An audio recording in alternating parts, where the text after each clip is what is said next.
From humble street food to royal feasts, the journey of your favorite meals is more incredible than you know. This is the history of the dish.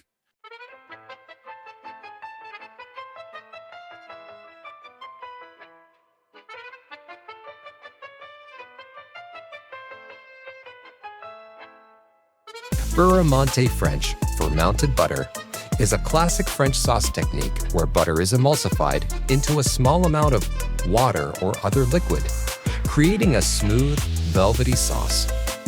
When applied to salmon, Beurre Monté salmon results in an incredibly tender, buttery, and rich dish.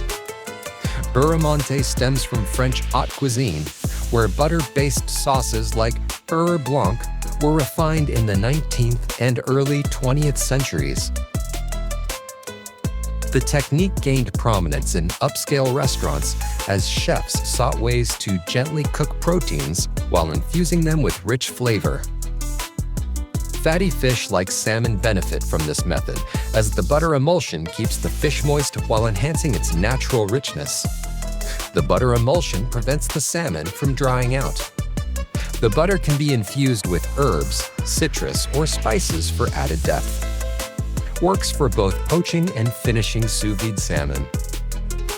This technique showcases French culinary ingenuity, turning a simple piece of salmon into an indulgent dish. Like, subscribe, and click on the next video.